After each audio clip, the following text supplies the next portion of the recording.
जेठानी से ना होगा। सिया और जानकी दोनों देवरानी जेठानी थी। यूं तो दोनों के नाम का मतलब बिल्कुल एक जैसा था, लेकिन दोनों के व्यवहार में जमीन आसमान का अंतर था। जहां देवरानी सिया आज के जमाने की पढ़ी लिखी थैंक और यू फॉर हाजिर वॉचिंग जवाब हमारी थी, प्यारी वहीं कहानियाँ। जानकी थोड़ी सी डरी सहमी और परंपराओं को निभाने वाली थी। जानकी की इसी अच्छाई का सास कमला भरपूर फायदा उठाती थी और पूरे घर पर एक छत्र राज कर रही थी। घर के साथ साथ बहू जानकी की पूरी जिंदगी का कंट्रोल भी उसने अपने हाथ में ले रखा था। बड़ी बहू, मुन्ना के टिफिन के लिए आज आलू की सूखी सब्जी और पराठे बना देना। ठीक है माँ जी, जैसा आप कहें। मम्मी, मुझे आलू की सब्जी से पराठे नहीं खाने। मैंने आपको रात को ही कहा था मुझे आज टिफिन में सैंडविच ले जाना है। बेटा, दादी जो कह रही है ना, चुपचाप वही ले जाओ। क्यों सुबह सुबह तमाशा करवाना चाहती हो? मम्मी, मुझे एक दिन भी अपने पसंद का लंच नहीं मिल सकता। मुझे हमेशा दादी की पसंद का खाना ही क्यों ले जाना पड़ता है? मुन्ना की बातों का जानकी के पास कोई जवाब नहीं था। इस बार भी मेरे मैथ्स टेस्ट में नंबर कम आए। टीचर ने आपको स्कूल में बुलाया है। आज आप दोपहर में उनसे मिलने के लिए स्कूल जरूर आ जाना। ठीक है बेटा, मैं टीचर से मिल लूंगी, तुम स्कूल जाओ। दोपहर में जानकी स्कूल जाकर टीचर से मिलकर आती है। मुन्ना पढ़ाई में कमजोर होता जा रहा है। मुझे लगता है अब उसका ट्यूशन लगा ही देना चाहिए। अगर शुरू से ही उसका बेस कमजोर हो गया तो आगे चलकर उसे पढ़ाई में बहुत दिक्कत आएगी। अरे चुप कर तू, तीसरी क्लास में पढ़ता है अभी तेरा मुन्ना। अभी से उसे कोचिंग की लत लगाने की कोई जरूरत नहीं है। उसको बोल स्कूल में जो मैडम पढ़ाती है ना, उसे मन लगाकर पढ़ा करे। मैंने तो अपने बच्चों को कभी ट्यूशन नहीं भेजा, तो क्या हमारे बच्चे पढ़े नहीं? बात लगने वाली नहीं है माँ जी। उसका गणित कमजोर है और उसे गणित में मदद की जरूरत है, ऐसा उसकी टीचर का भी कहना है। गणित के कारण मेरा बच्चा क्लास में पिछड़ता जा रहा है माँ जी। बड़ी बहू, जो मैंने कह दिया तो मतलब कह दिया। अपना दिमाग घर संभालने में लगाओ। ये बात बात पर मुन्ना मुन्ना करके ज्यादा ड्रामा करने की जरूरत नहीं है। तुम दुनिया की पहली माँ नहीं हो जो इतनी हाय तौबा मचा रही हो। आने दो मुन्ने को स्कूल से। कम नंबर लाया है ना, आज इसके कान उमेठूंगी तो देखना अगली बार खुद मेहनत करना सीख जाएगा। सास कमला अपने आगे जानकी की कोई बात सुनने को तैयार ही नहीं थी। कुछ देर बाद, माँ जी, मेरे पापा की तबीयत ठीक नहीं है, मैं कुछ देर के लिए उनसे मिलकर आऊं। अरे नजदीक में ससुराल होने का मतलब ये नहीं है कि माँ बाप को छींक भी आ जाए तो फुदक कर मायके पहुंच जाओ। तो क्या डॉक्टर नहीं है जो वहाँ जाकर उन्हें ठीक कर देगी? अपने पापा को बोल तबीयत ठीक नहीं है तो जाकर डॉक्टर को दिखाए। क्या बात बात पर बेटे को फोन मिला देते हैं। ठीक है माँ जी। क्या ठीक है माँ जी? अरे आपके पापा की तबीयत खराब है, आपको माँ जी से परमिशन लेने की जरूरत ही क्या है? वो होती कौन है आपको अपने पापा से मिलने से रोकने वाली? अरे भाभी, कब तक ऐसी गूंगी गुड़िया बनकर अपनी जिंदगी को जहन्नुम बनाओगी? कभी तो गलत को गलत कहा करो आप। सुबह मुन्ना टिफिन में क्या ले जाएगा, मुन्ना ट्यूशन जाएगा या नहीं जाएगा, कौन कब कहाँ जाएगा, क्या खाएगा, सब कुछ माँ जी ही तो तय करती है। और सबसे बड़ी बात, वो आप पर इतनी हावी इसलिए होती है क्योंकि आप उन्हें अपने ऊपर हावी होने देती हैं। आपको शुरू से ही गलत बातों का विरोध करना चाहिए था। पता नहीं भाभी किस मिट्टी की बनी हो आप। देखो सिया, मेरे संस्कार मुझे माँ जी की बातों को काटने की इजाजत नहीं देते। अरे वो हमारे घर की बड़ी है, ऐसे कैसे मैं उनकी बात को गलत साबित करके अपनी चला सकती हूँ? अरे भाभी, बड़े और छोटे जैसी कोई बात ही नहीं होती। अगर कोई बड़ा गलत बात करे तो उसका विरोध करना बहुत जरूरी होता है। अगर माँ जी बड़ी हैं तो उन्हें बड़ों जैसा व्यवहार भी तो करना चाहिए ना, ताकि सभी लोग उनकी इज्जत कर सके। वो तो घर पर तानाशाही चला रही हैं। लेकिन मैं क्या करूं, तुम ही बताओ। मैं उनके सामने जाती हूँ तो जैसे मेरी बोलती ही बंद हो जाती है। अब चिंता मत करो भाभी, सासू माँ को सही लाइन पर लाने के लिए अगर मुझे आपको ट्रेनिंग देनी पड़े तो मैं उससे भी पीछे नहीं हटूंगी।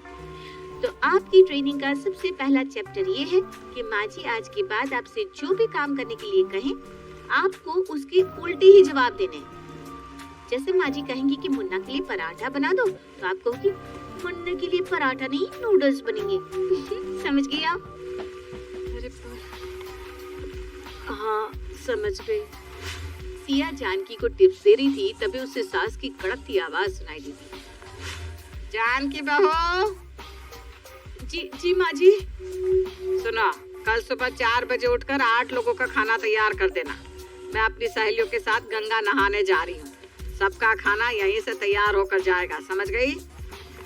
8 लोगों का खाना माँ जी, वो भी सुबह 4 बजे। क्या कोई दिक्कत है क्या? नहीं तो माँ जी, मैं सोच रही थी 3 बजे ही उठ जाऊंगी। 8-10 लोगों का खाना बनाने में काफी समय भी तो लगेगा ना। वो तो देख ले, मेरी सहेली कह रही थी खाना बाहर खा लेंगे, लेकिन मैंने तो साफ मना कर दिया। अरे पूरा दिन घर में बैठी मक्खी आई तो मारती रहती। 8-10 लोगों का खाना बना दोगी तो क्या फर्क पड़ जाएगा? अरे भाभी, जब माँ जी आपको कह रही थी कि आप घर में बैठकर मक्खियाँ मारती हो, तो आपको बोलना चाहिए था ना कि पूरा दिन गधा मजदूरी करती हो आप, और उसके बदले में यही इनाम मिल रहा है आपको कि माँ जी अपनी सहेलियों के सामने हम लोगों की बदनामी करती है। मैंने आपको सिखा कर भेजा था कि आपको माँ जी को सब कामों के लिए हाँ नहीं बोलना, और आप वहाँ जाकर फिर से हाँ कहकर आ गई। 4 की जगह सुबह 3 बजे उठ जाओगी। हाँ है भाई, मैंने बताया तो था माँ जी के सामने मेरी सिट्टी पिट्टी गुम हो जाती है। तुम्हें बताओ मैं क्या करूँ? अरे चिटानी जी, आपसे ना हो पाएगा, आप तो रहने ही दो। एक बार कोशिश करके देखते हैं ना। ठीक है, अगर मैं आपको कागज पर लिख कर दे दूं और आप उसे अच्छी तरह याद कर लो तो कैसा रहेगा? ये बहुत अच्छा आइडिया है। तो ऐसा करो माँ जी, जिन बातों के लिए रोज मुझे परेशान करती है ना, उन सारी बातों के जवाब लिखकर पर्ची पर मुझे दे दो, मैं अच्छे से याद कर लेती हूँ। सिया अपनी जेठानी को पर्ची में जवाब लिख कर दे देती है। अगले दिन, मैंने कहा था ना मुझे सुबह जल्दी ही गंगा स्नान के लिए निकलना होगा। कान पर जो रेंगी थी तुम्हारे, हैं? लाओ टिफिन पैक हो गया तो टिफिन पकड़ा दो। हाँ माँ जी, ये लीजिए। टिफिन वाला बैग तो बड़ा खाली खाली सा लग रहा है, क्या बात है? तो खुद 5 बजे उठी थी और ये आधे घंटे में सब बन भी गया। 8 लोगों का खाना तूने बड़ी जल्दी बनाकर पैक कर दिया। 8 लोगों का नहीं है मम्मी जी, सिर्फ 2 लोगों का खाना है, आपका और पापा जी का। क्या? तो मेरी सहेलियां क्या वहाँ भूखी बैठी रहेंगी? जानकी सास की बात का जवाब देने के लिए पर्ची ढूंढने लगती है, लेकिन वो गलती से दूसरी पर्ची खोलकर पढ़ने लगती है। ये आप ठीक नहीं कर रही है मामी जी। कोई भी कानून एक बेटी को बाप से मिलने के लिए नहीं रोक सकता। मैं आपको कुछ कहती नहीं, इसका मतलब ये नहीं है कि आप मेरे साथ बदसलूक करेंगी और हमेशा अपनी मनमानी चलाती रहेंगी। आज तो मैं अपने पापा से मिलकर ही रहूंगी। अरे बहू, आज तेरा दिमाग तो ठिकाने पर है ना? मैं क्या बात कर रही हूँ, तू क्या बोले जा रही है? अरे बुखार दिमाग में चढ़ गया है क्या? नहीं नहीं माँ जी, वो मेरा ध्यान कहीं और था, बस इसलिए। इतना कहकर जानकी वहाँ से भाग खड़ी होती है। जेठानी जी, अब तो मुझे समझ में आ ही गया है कि आपसे ये सब ना हो पाएगा। चुपचाप जो जैसा चल रहा है ना वैसा चलने देते। और ऐसे कौन करता है? मैंने आपको पर्चियों पर जवाब तक लिख कर दे दिए और आपने क्या किया? किसी और सवाल का जवाब पढ़कर सुना दिया।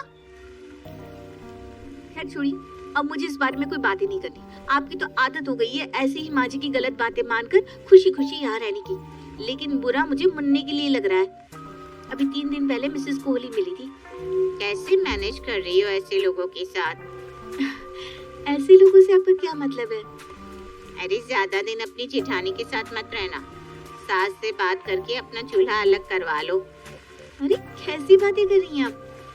देखो, अभी तो तुम्हारी नई शादी हुई है, कल को बच्चे भी होंगे, और जब संगत बुरी होती है ना तो बच्चों पर प्रभाव भी बड़ा बुरा ही पड़ता है। अब कहना क्या चाहती है, मैं कुछ भी नहीं समझ पा रही हूँ। अरे भाई, तुम्हारी जेठानी का बेटा कितना बिगड़ा हुआ है, ये बात कॉलोनी में सभी लोग जानते हैं। अब एक बिगड़े हुए बच्चे के साथ तुम्हारा बच्चा बड़ा होगा तो वो कोई अच्छे संस्कार तो सीखेगा नहीं, वो भी गलत बातें ही सीखेगा ना।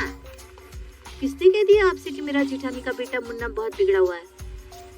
अरे तुम्हारे घर की बात है तो समझ लो, तुम्हारे घर के ही किसी आदमी ने बताया होगा। हमें कोई सपने तो आए नहीं, तुम्हारी सासू माँ ने बताया। सिर्फ मैं नहीं, पूरी कॉलोनी इस बात को जानती है। तभी मुन्ने के साथ हम लोग अपने बच्चों को खेलने नहीं देते। क्या कहा तुमने? माँ जी ने मेरे मुन्ने के बारे में ऐसा अनाप शनाप कहा है? अरे मेरा भोला सा बच्चा कभी किसी से ऊंची आवाज में बात तक तो नहीं करता, उसे सारी दुनिया में बिगड़ा हुआ बच्चा कहकर बदनाम कर रखा है। आज मैं माँ जी को छोड़ूंगी नहीं, आज उन्हें मेरी बातों का जवाब देना ही होगा। इतना कहकर जानकी गुस्से में सास कमला के पास पहुंच जाती है। माँ जी, मेरा मुन्ना बिगड़ा हुआ है ना, तो आज आप बताइए आखिर क्या खराबी है मेरे मुन्ने में, जिसकी वजह से आपने सारी दुनिया में उसे बिगड़ा हुआ बच्चा कहकर बदनाम कर दिया है? अब मुझे समझ में आया कि कॉलोनी के बच्चे मेरे मुन्ने के साथ खेलना क्यों नहीं चाहते। मिसेस कोहली, मिसेस वर्मा मुझे देखकर मुंह क्यों चढ़ा लेती है। अरे माँ से भी बढ़कर सम्मान किया मैंने आपका, और बदले में आपने मेरे साथ क्या किया? सारी दुनिया में झूठी बदनामी। जैसा आपने अपने बहू और पोते के साथ किया है ना माँ जी, ऐसा कोई दुश्मन के साथ भी नहीं करता। अरे कॉलोनी में किसी के साथ उठने बैठने लायक नहीं छोड़ा आपने मुझे। आज के बाद अगर आपने मेरे बेटे के बारे में कुछ भी बकाना तो मुझसे बुरा कोई नहीं होगा। बहुत कर लिया मैंने आपका सम्मान। आज के बाद मुझसे ऊंची आवाज में बात करने से पहले आप 4 बार सोच लीजिएगा। मैं बर्दाश्त करती जा रही हूँ, इसका मतलब ये नहीं कि मेरे अंदर सही और गलत के बीच में अंतर करने की समझ नहीं है। आपकी चालाकियां खूब समझती हूँ मैं। सास को जबरदस्त झाड़ लगाने के बाद गुस्से में बड़बड़ाते हुए जानकी वापस सिया के कमरे में आती है। अरे भाभी, कमाल हो गया, आज तो मुझे आपको कुछ ट्रेनिंग देने की भी जरूरत नहीं पड़ी और आपने जाकर माँ जी की अकल ठिकाने भी लगा दी। अब वो इस जन्म में तो आपसे पंगा लेने से रही। मुझे तो लगता था जेठानी जी आपसे ना हो पाएगा, लेकिन इस बार तो आपने कर ही दिखाया।